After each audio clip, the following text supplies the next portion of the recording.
Buenos días, muchachos. Vamos a continuar con el tema de los conceptos legales. Hablamos ya del Código Penal, de algunos aspectos, pero continuaremos con otros más. Por lo menos ya habíamos hablado acerca de las penas, ya se había hecho un trabajo en clase. También se resolvieron algunas dudas en clase, pero pues vamos a retomar un poco lo que ya se trabajó y vamos a hablar un poco de algunos de esos elementos. Entonces, cuando hablamos de las penas, tenemos que referirnos al Código Penal colombiano. Cuando hablamos de las penas, precisamente pueden ser de varios tipos. Pueden ser las principales, pueden ser sustitutivas y pueden ser accesorias privativas de otros derechos. Pues eso ya lo voy a explicar un poco más. Cuando hablamos de las penas principales, entonces hablamos de tres en particular. Son las penas principales, la privativa de la libertad, que es cuando pues, alguien va a la cárcel. Está la multa, que también es una pena principal. Y hay otra que son las demás privativas de derechos, como pues vamos adelante, vamos a explicar. Entonces, por ahora serían tres. Las privativas de la libertad, cárcel. Multas, que tienen que ver con dinero. Y también las que se privan de otros derechos. Cuando hablamos de las penas privativas de otros derechos, pues estamos hablando de la inhabilitación para el ejercicio de derechos y funciones públicas, pérdida del empleo o cargo público, también hablamos de la inhabilitación para el ejercicio de profesión, arte u oficio, inhabilitación para el ejercicio de la patria potestad, privación de derecho a conducir vehículos, privación de derecho de tenencia y porte de armas, privación de derecho a residir en determinados lugares o acudir a ellos, y la prohibición de consumir bebidas alcohólicas y expulsión del territorio nacional para extranjeros. Bien, cuando hablamos de estas penas privativas de derechos, vamos a citar un caso, es el de Piedad Córdoba. Ella no fue a la cárcel, ustedes saben que ella está libre, pero fue sancionada para inhabilitar funciones públicas. Es decir, ella no puede ocupar ningún cargo público. Entonces vean cómo también pueden ser este tipo de penas, penas principales, ¿sí? Están también las penas sustitutivas, que tienen que ver con la prisión domiciliaria, eh, el arresto de fin de semana, que también puede sustituir la multa. Entonces, hay algunos, no sé si han visto pronto en alguna noticia que una persona eh, directiva de algún establecimiento debe pagar una multa, pero pues ella va el fin de semana a la cárcel, generalmente va a una estación de policía y allí pues de alguna manera cumple con su pena.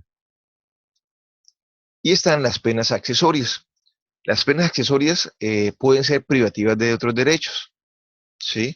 Ya habíamos hablado que las privativas de derechos son penas principales, pero en algunos casos pueden ser accesorias.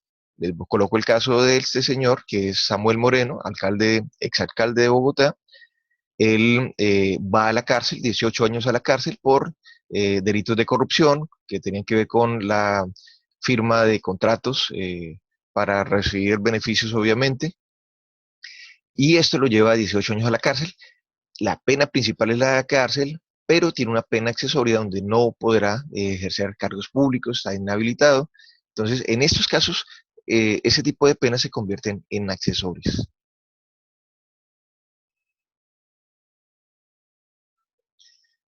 La libertad vigilada podrá imponerse como accesoria de la medida de internación una vez que se haya cumplido y consiste en obligación de residir en determinado lugar por por un término no mayor de 3 años, la prohibición de concurrir a determinados lugares hasta por un término de 3 años, la obligación de presentarse periódicamente ante las autoridades encargadas de su control hasta por 3 años.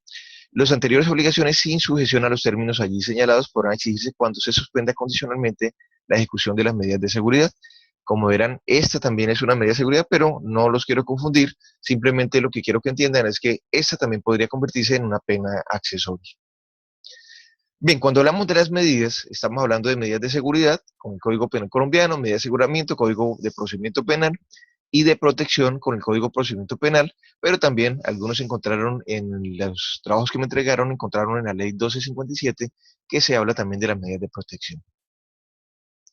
Cuando hablamos de las medidas de seguridad, tienen que ver con las personas que son inimputables, entonces se habla de una internación en establecimiento psiquiátrico o clínica adecuada, la internación en casa de estudio o trabajo y la libertad vigilada.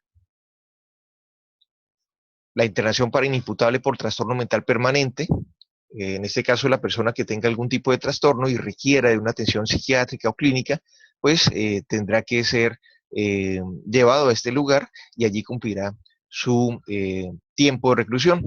Este no será mayor a 20 años eh, y el mínimo pues, dependerá de las necesidades del tratamiento y eso pues dependerá de la opinión del psicólogo clínico o incluso el psicólogo forense que participe en el caso.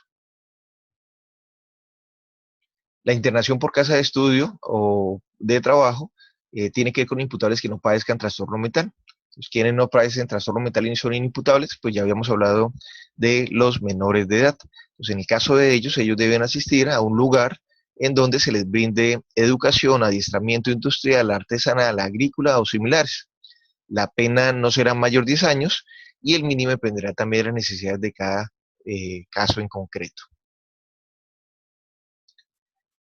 Bien, cuando hablamos de medidas de aseguramiento, tenemos que remitirnos al Código de Procedimiento Penal y esas medidas de aseguramiento pues tienen que ver con detención preventiva en establecimiento de reclusión, detención preventiva en residencia señalada por el imputado, siempre que esa ubicación no obstaculice el juzgamiento, y también tiene que ver con penas no privativas de la libertad. Por ejemplo, la obligación de someterse a un mecanismo de vigilancia electrónica, la obligación de someterse a vigilancia de una persona o institución determinada, la obligación de presentarse periódicamente o cuando sea requerido ante el juez o ante la autoridad que se le designe, la obligación de observar buena conducta individual, familiar y social con especificación de la misma y su relación con el hecho, la prohibición de salir del país, del lugar en el cual reside o en el ámbito territorial que fije el juez. Habíamos hablado del caso, por ejemplo, de los familiares del señor Uribe Noguera. Para los que no recuerdan, pues es el caso de la niña que fue asesinada. Los hermanos, al parecer, están involucrados en el caso, pero todavía no están en la cárcel. Sin embargo, ya se dicta medida de aseguramiento que tiene que ver precisamente con la prohibición de salir del país.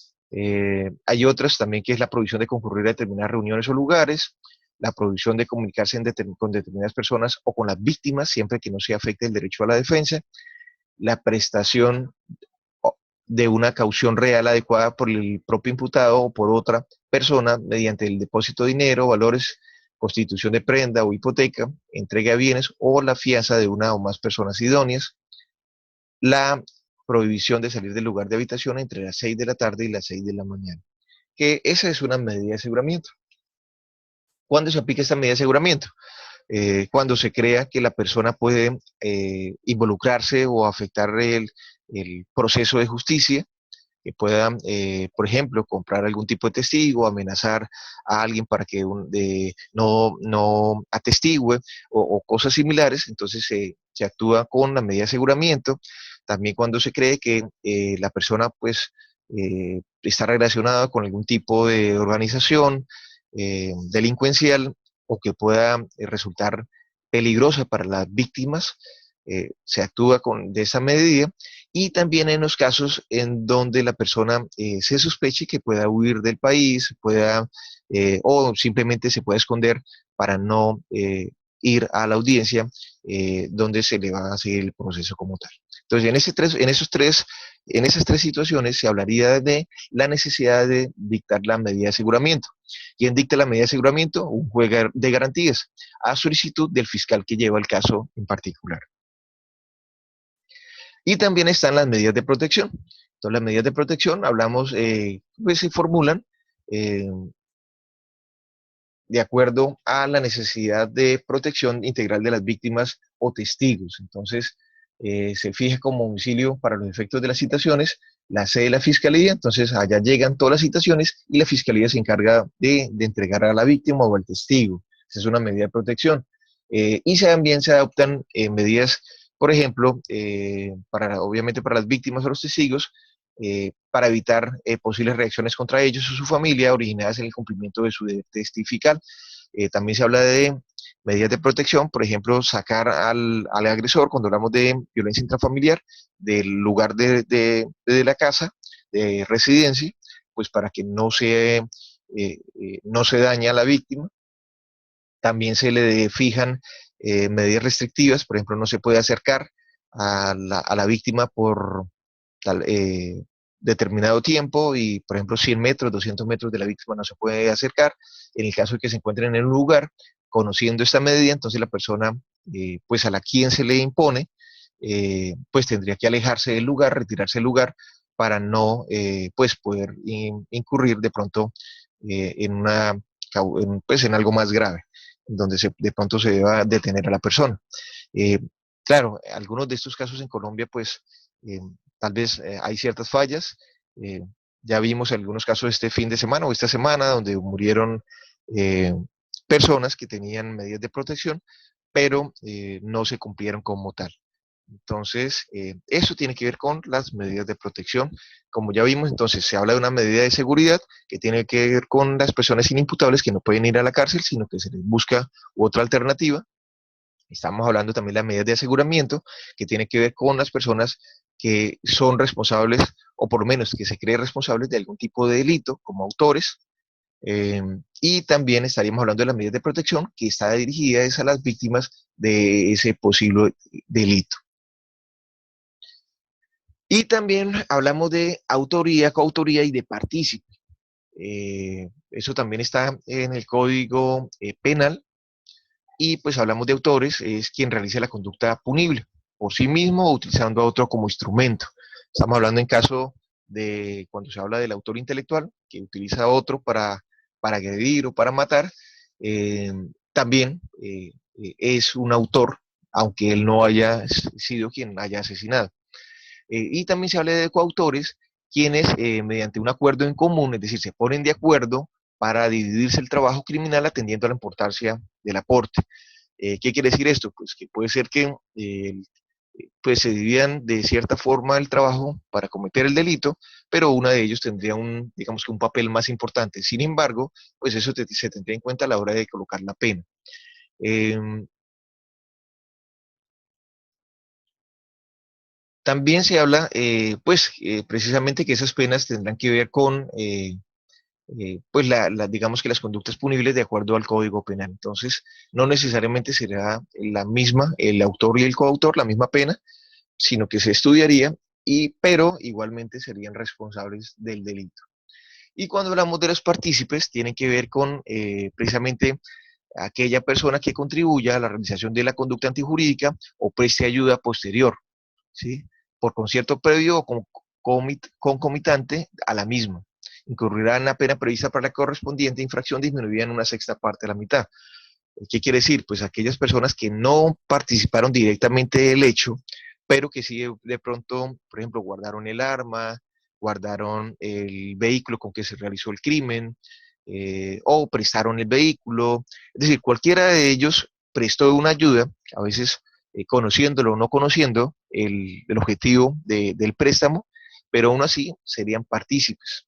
En una menor medida, obviamente, serían responsables, pero ante la ley también habría un castigo para ellos.